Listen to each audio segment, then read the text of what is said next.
দেশবাসীর কাছে। সাংবাদিক বন্ধুরা সবাইকে সংগ্রামী শুভেচ্ছা জানাই। আমার নাম হেমা চাকমা।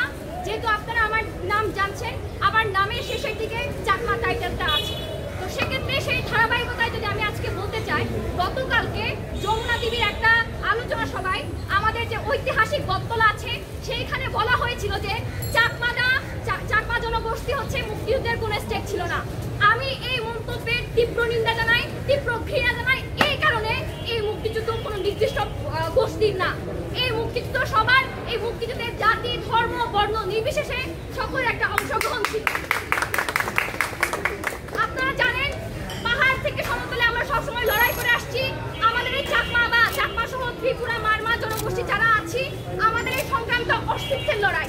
আপনারা জানেন এই বাংলাদেশ সরকার আমাদেরকে বিভিন্ন টার্মে সংজ্ঞায়িত করতে চায়, কিন্তু একটা জনগোষ্ঠী সেই কোন পরিচয়ে পরিচিত হতে চায় সেটা কিন্তু এখন আমাদেরকে এই স্বীকৃতিটা এখনো পর্যন্ত দিচ্ছে না। কিন্তু আমাদের লড়াই একদম শুরু থেকে আমরা অনেক জায়গা থেকে সংগ্রাম করে আসছি, এবং আমি এটা স্পষ্ট করে বলতে চাই, আমরা চাকমা জাতিরা একদম শুরু থেকে আজ এই পর্যন্ত ৭১ থেকে শুরু করে ২০২৪-এর যে গণ অভ্যুত্থান ছিল সবকিছুকে ধারণ করে আজকে আমরা এই জায়গায় এখানে এসেছি।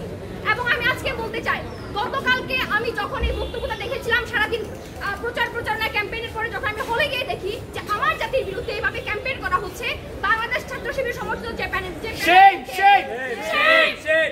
এই প্যানেল থেকে যখন বলা হচ্ছে যে চাকমার কোনো স্টেট ছিল না, তাহলে আমার তাদের জ্ঞান ইতিহাস চর্চা নিয়ে আমার প্রশ্ন জাগে কেন?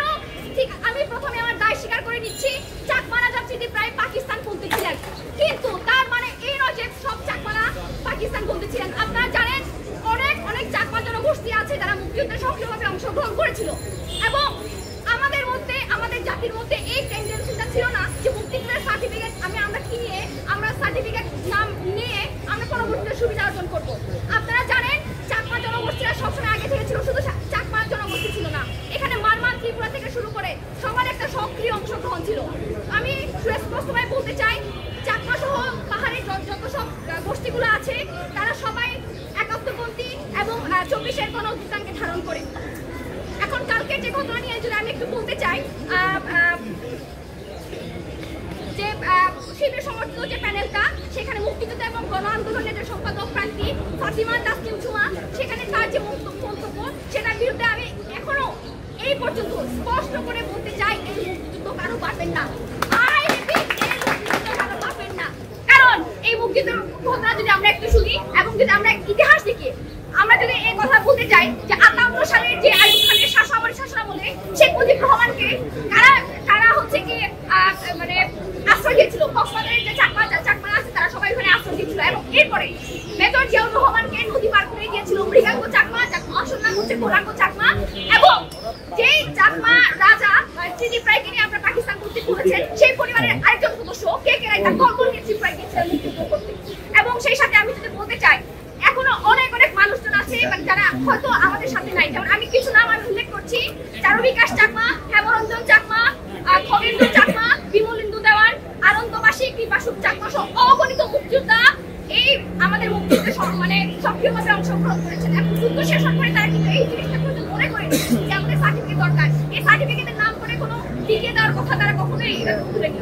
এবং আপনাদেরকে এটাও জানিয়ে দিতে চাই যে আমাদের বীর বিক্রম আছে লুকিয়েছি বারবার কথা, তার কথা কিন্তু আপনারা ভুলে গিয়েছেন, কারামন বিবির কথা, তার কথা আপনারা ভুলে গিয়েছেন, এবং বঙ্গরাজা যে আছে বঙ্গসাইনের একটি ৩৩টি বন্দুক এবং ১১০০ ডলারের কথা আপনারা ভুলে গিয়েছেন।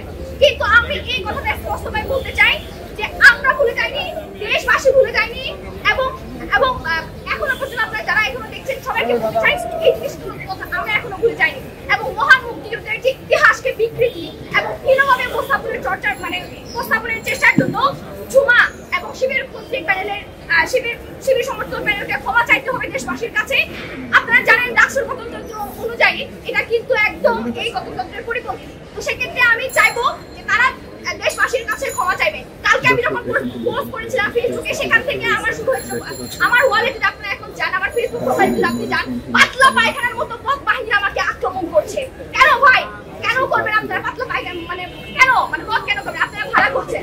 কিন্তু আমার স্পষ্ট বক্তব্য এখানে যে আমরা এই মুক্তিযুদ্ধের ধারণ করি, শুধু আমি না, আমার পাহাড়ে যত সব জনগোষ্ঠী আছে সবাই মুক্তিযুদ্ধকেও ধারণ করে, ২৪কেও ধারণ করে।